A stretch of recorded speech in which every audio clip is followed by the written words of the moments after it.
Bismillahirrahmanirrahim. My dear students, I am Shehzad Waheed and I am going to start new chapter of biology, that is chapter number 2. Believe you me my students, आप लोगों के knowledge का जो main महवर या access होगा वो biochemistry ही है, right? So I wish कि आप इस चैप्टर को बहुत गौर से सुनें, इससे ऑब्टेन होने वाले नॉलेज को अपनी जिंदगियों में अप्लाई करें। देखें कि बायोकेमिस्ट्री आपकी लाइफ में कहां कहां कैसे कैसे अप्लाई होती है। Only chemistry, only biology is nothing. Try to interlink these two branches of sciences and try to excel in your life, right? तो हम स्टार्ट करने वाले हैं biology part 1 chapter number 2। Topic का नाम है बायोलॉजिकल मॉलिक्यूल्स। अगर आप अपने इर्द गिर्द देखें तो आपको नजर आएगा कि आपके पास इनऑर्गेनिक सब्सटेंसेस हैं, राइट? हम आमतौर पे आप लोग चैप्टर नंबर 1 में पढ़ के आए हैं कि हम उन इनऑर्गेनिक सब्सटेंसेस को मिलाते हैं और क्या बना लेते हैं, ऑर्गेनिक सब्सटेंसेस। उन ऑर्गेनिक सब्सटेंसेस में वो मॉलिक्यूल जो जिंदगी बना रहे हैं, जिंदगी की फाउंडेशन को ले कर रहे हैं, those are called as biological molecule. इनकी बायोकेमिस्ट्री स्टडी करने के लिए let's move to the white board. Yes my dear students, हम स्टार्ट कर चुके हैं चैप्टर नंबर 2 और इंट्रोडक्शन में मैं देखा था कि आज हम स्टार्ट करेंगे बायोलॉजिकल मॉलिक्यूल्स और इसका आज लेक्चर 1 है। I again want to force you, मैं ये चाहता हूं कि आप इस पर्टिकुलर चैप्टर के स्टार्ट में ही अपने साथ साथ नोट्स बनाएं, कॉपी पेन अपने साथ रखें, हर एक पॉइंट को एक इम्पॉर्टेंस दें, बिकॉज के इस चैप्टर में या आगे भी हर जो बात आप लोगों के साथ यहाँ पे की जाएगी उसकी कोई ना कोई वर्थ होगी लाहौर बोर्ड में। If you want to evaluate your worth, if you want to increase your weight in terms of knowledge, तो आप हर एक बात को प्रॉपर कॉपी पेन लेकर नोट करें और फिर उसको एज पर योर बुक और आर लेक्चर उसको अपने माइंड में जगह दें। अगर आप नॉलेज को जगह देंगे तो नॉलेज आपको सोसाइटी में जगह दिलवाएगा, राइट? सो बी क्या happy, be confident and be vigilant to learn the knowledge. Wish you very good luck. First of all we want to see कि what are basically biomolecules. As I have discussed and you have learned in chapter 1 कि वो सारे के सारे 16 elements, याद है ना आप लोगों को, पार्ट 1 का एक टॉपिक बायो एलिमेंट्स की बात की थी हमने, कि वो 16 bio elements means inorganic substances जो आपस में मिल रहे हैं और मिल के क्या बना रहे थे, बायोलॉजिकल मॉलिक्यूल्स। हम उन पर्टिकुलर बायोलॉजिकल मॉलिक्यूल्स को साइंस की एक खास ब्रांच में स्टडी करते हैं and that very branch is called as biochemistry. So let's start and define what is basically what biochemistry. So we want to write biochemistry is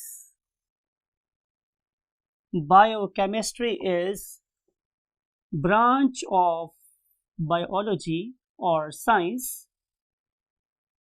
that deals with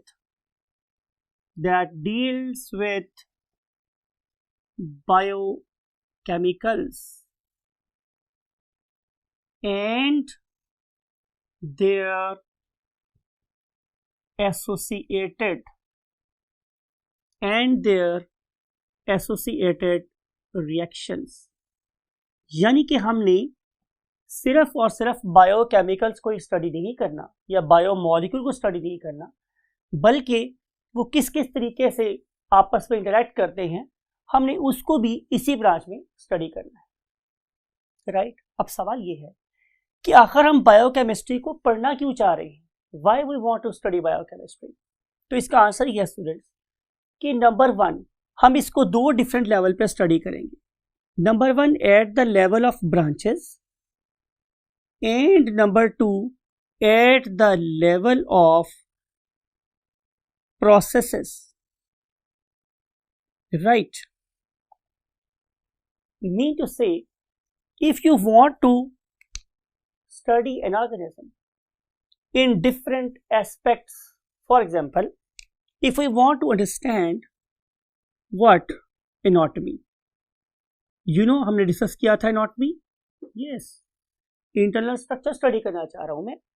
If I want to study physiology, यानी कि किस किस किस्म के reactions मेरी body में हो रहे हैं, नॉर्मल रिएक्शन कौन से हो रहे हैं, and if you want to understand what goes wrong, पता ना मैंने बताया था आप लोगों को चैप्टर नंबर 1 में कि study of diseases is called as pathology. If I want to understand the normal function, I must know the biochemistry. If I want to understand the pathology, I must do the biochemistry. That what went wrong, underlying mechanism of the disease in the terms of what? Chemicals. तो ये सारी की सारी चीजें, anatomy, physiology, pathology, embryology, genetics, biotechnology, molecular biology, जितनी भी सारी की सारी ये फील्ड्स हैं जो आज मॉडर्न इरा में हमारे पास हैं, जो शायद इस सदी को रूल करने वाली हैं, उन सारी की सारी ब्रांचेस को अंडरस्टैंड करने के लिए we have to have the knowledge of what biomolecules. लेकिन क्या ये वाली जो हमारे पास ब्रांचेस हैं ये हमें कुछ और अंडरस्टैंड करने में हेल्प कर सकती हैं? तो answer is yes. The processes, life processes, for example photosynthesis. अगर मैं प्लांट्स के रेफरेंस से बात शुरू करूं तो जितनी भी फोटोसिंथेटिक एक्टिविटी है, it is a biochemical process. अगर दुनिया में ये वाला प्रोसेस रुक जाए तो बिलीव मी, जिंदगी का पहिया ही रुक जाए. If you want to know the processes of photosynthesis, reactions of photosynthesis, you should have a very strong and firm knowledge of what biochemistry. Then, if we want to study digestion, right? If we want to study what? Respiration. If we want to study excretion,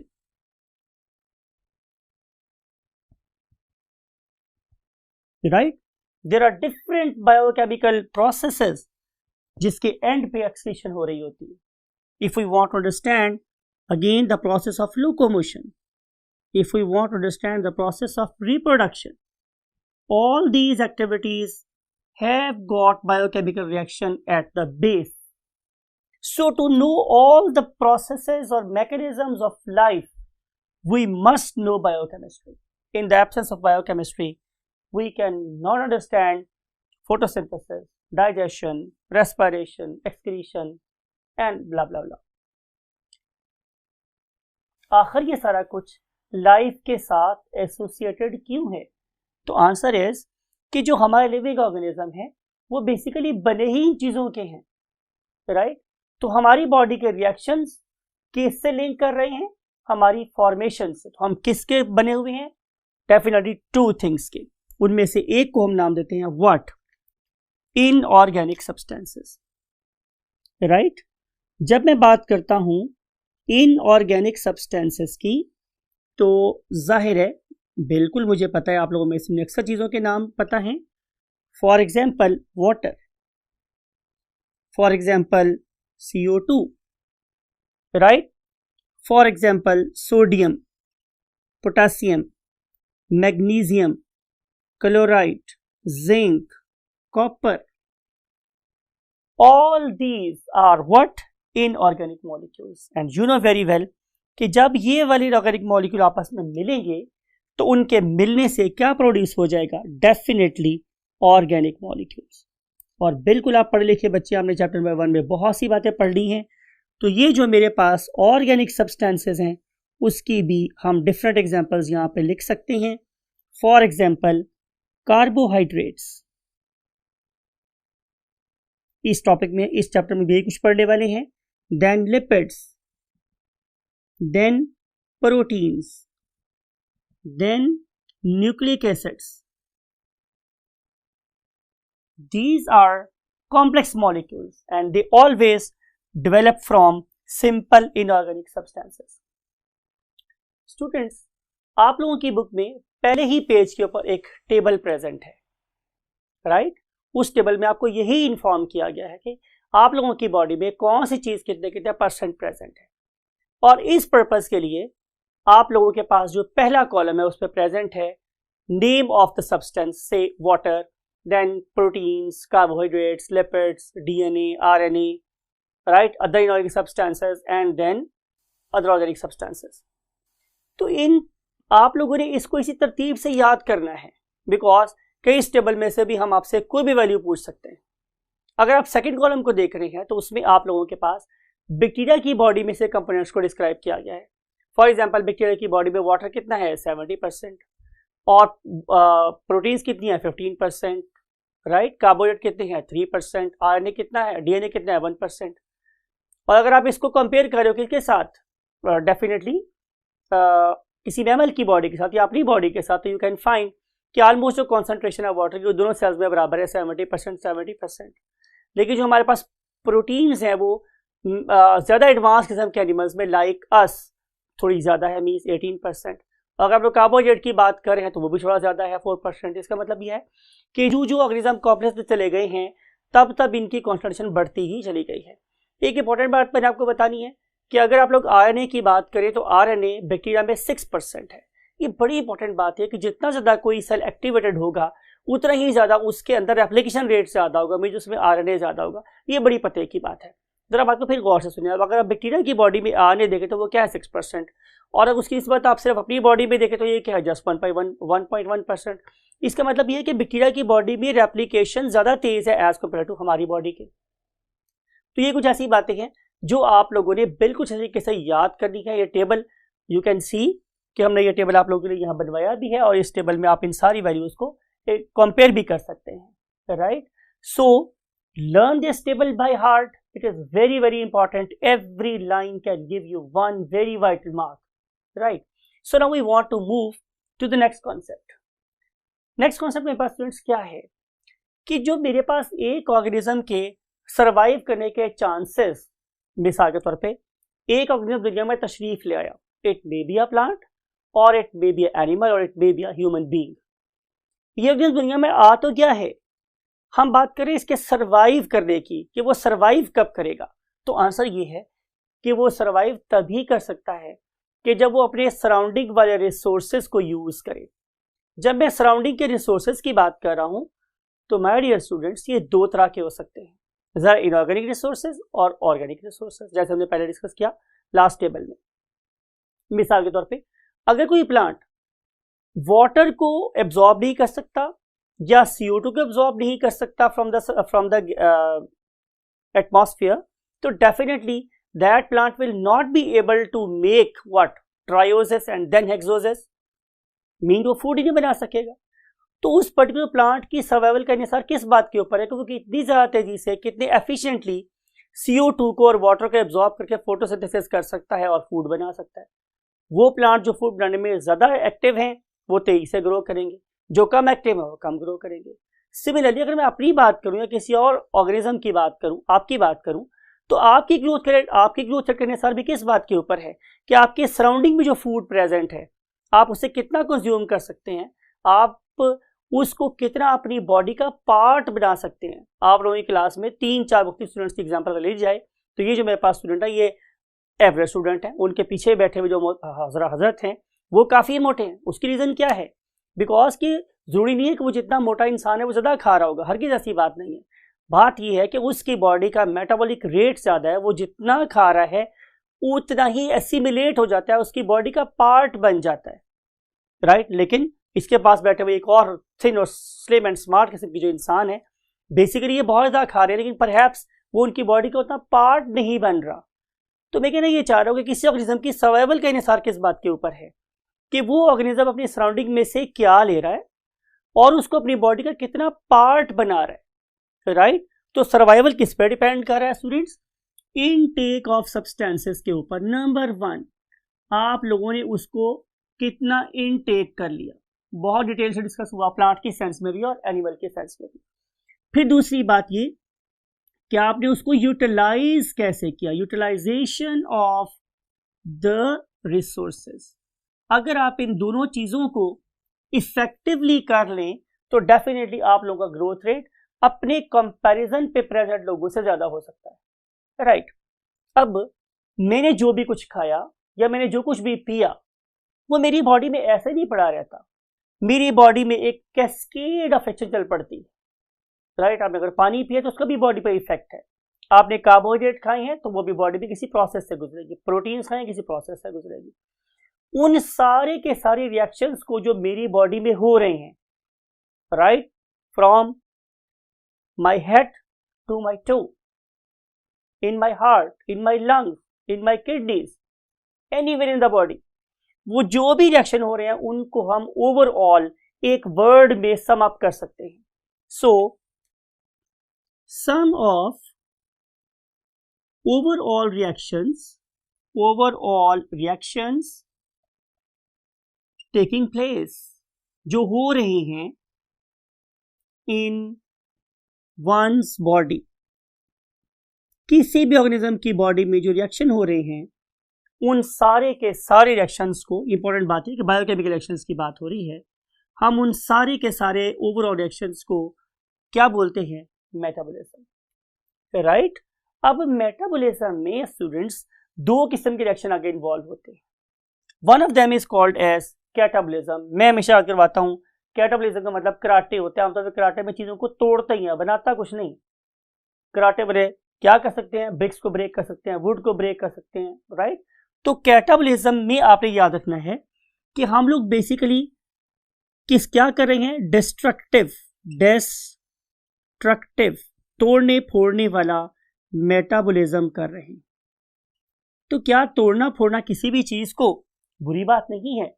तो answer is in the terms of biochemistry हरगिज नहीं। For example मैं मिसाल देता हूं, आप लोगों ने एक अदद क्या खा लिया? ब्रेड खा ली फॉर एग्जांपल। ये ब्रेड आप लोगों की चपाती भी हो सकती है। आपने चपाती का यू नो वेरी वेल कि इस पर्टिकुलर चपाती में क्या होता है? Starch, right. तो ये स्टार्च तो मेरे लिए बिल्कुल बेकार है, बिकॉज इतना बड़ा मॉलिक्यूल है कि ये मेरे ब्लड में शामिल ही नहीं हो सकता। अगर मैं इस पर्टिकुलर मॉलिक्यूल को बॉडी में शामिल करना चाहता हूं तो I have to break it into the simple units. तो मैं इस पर्टिकुलर स्टार्च को ब्रेक करूंगा with the help of an enzyme called as amylase, और मैं स्टार्च को कन्वर्ट कर दूंगा इनटू ग्लूकोज मॉलिक्यूल्स। अब ये मेरे पास n नंबर ऑफ मींस लातादाद नंबर ऑफ ग्लूकोज मॉलिक्यूल बन गए। अब ये ग्लूकोज मॉलिक्यूल्स इतने छोटे हैं कि they can join my blood, अब मेरे ब्लड में जा सकते हैं, राइट। अब ये मेरे काम की चीज, अगर मैं चीज खा रहा हूं लेकिन वो मेरी बॉडी का हिस्सा ही नहीं बन सकती तो वो फूड बिल्कुल यूजलेस है। इसका मतलब ये होगा कि catabolism is a very first thing जो मेरी बॉडी में होनी चाहिए। अगर कैटाबॉलिज्म नहीं होगा तो मेरे पास एनाबॉलिज्म की फाउंडेशन नहीं होगी।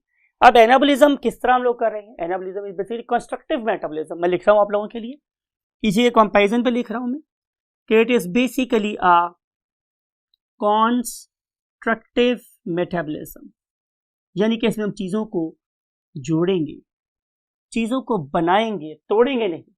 से मैंने बात की आप लोगों के मसल्स की, राइट।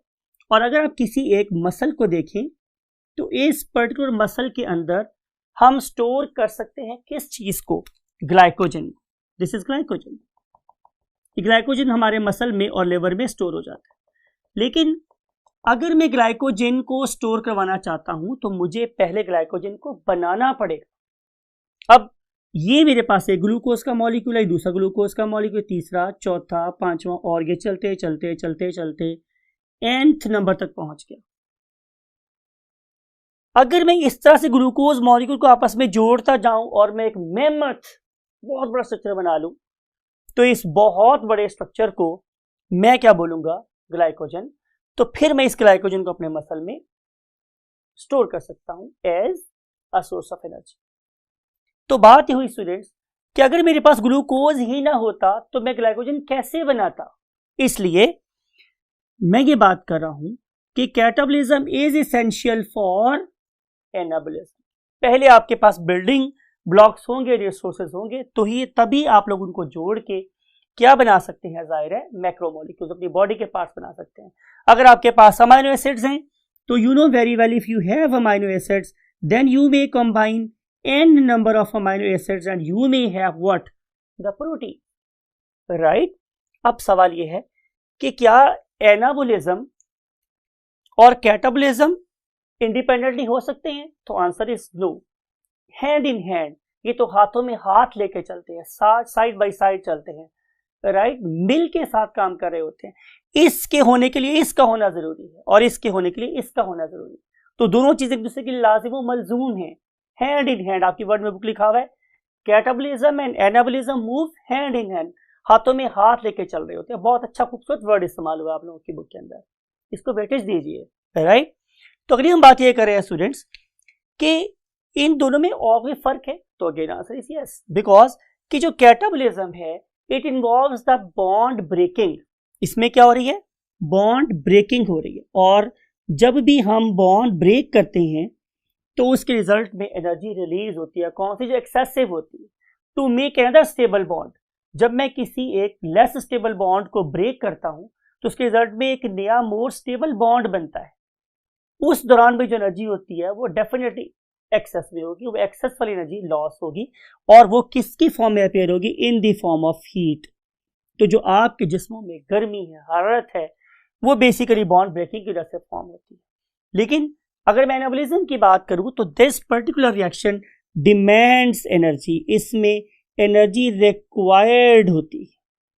जब भी आप दो ग्लूकोज मॉलिक्यूल को आपस में जोड़ना चाहते हैं तो वो तभी जोड़ सकते हैं जब उनके दरम्यान में एनर्जी का पैकेट इन्वॉल्व कर दिया जाएगा, राइट? तो ये बेसिक डिफरेंस है बिटवीन एनाबोलिज्म में और कैटाबोलिज्म। तो आप लोगों ने एनाबोलिज्म भी स्टडी करना है, आपने कैटाबोलिज्म भी स्टडी करना है। ये क्यों करना है आप लोगों ने, इसका आंसर हमारे पास यहाँ पे लिखा हुआ है। थर्ड पेज लगे हम लोग कि यहाँ पे मैंने एक टॉपिक लिखा है आप लोगों के पास, इंटरकन्वर्जन। ये मत बिलीव रखें कि ये चीजें इंडिपेंडेंट एग्जिस्ट कर सकती हैं। अगर आप लोगों की बॉडी में ये मैं लिख रहा हूं व्हाट, कार्बोहाइड्रेट, राइट? फिर ये मैंने लिख दिया फॉर एग्जाम्पल प्रोटीन्स, राइट? और ये लिख दिया है मैंने स्टूडेंट्स व्हाट, लिपिड्स। तो बिलीव मी कि ये सारी चीजें इंटरकन्वर्टेबल हैं। मैं कार्बोहाइड्रेट्स को प्रोटीन में और प्रोटीन्स को कार्बोहाइड्रेट में कन्वर्ट कर सकता हूं। सिमिलरली मैं लिपिड्स को कार्बोहाइड्रेट्स में और कार्बोहाइड्रेट्स को लिपिड में कन्वर्ट कर सकता हूं। And same is the case here, I can convert protein into lipids and lipids into proteins, right? मिसाल के तौर पे अगर मेरे पास एक कार्बोहाइड्रेट है, उसके अंदर अगर मैं एक अमाइनो ग्रुप ऐड कर दूं, मींस मैं उसकी एमिनेशन कर दूं, तो मेरे पास बन जाएंगे क्या, अमाइनो एसिड, और अमाइनो एसिड से मैं क्या बना सकता हूं, protein. So amination is a process that will be used to make amino acids from the carbohydrates. Similarly अगर मैं इसमें से एक अमोनिया उतार दूं तो मैं किसी भी एक अमाइनो एसिड को किसी कार्बोहाइड्रेट से बना सकता हूं। तो ये सारे आपस में इंटरकन्वर्टेबल है। तो नॉट ओनली आप लोगों को ये कॉन्सेप्ट मन में रखना है, बल्कि आप लोगों को इन सारे रिएक्शंस को भी अंडरस्टैंड करना है। पर्टिकुलरली हमारे यहाँ एक टॉपिक उसके नाम है बायोएनर्जेटिक्स, उसमें बड़ी डिटेल के साथ आप लोगों के साथ फोटोसिंथेसिस और रेस्पिरेशन के प्रोसेसेस और अंडरस्टैंड करेंगे। Again take very good care of yourself till next lecture. अल्लाह हाफिज।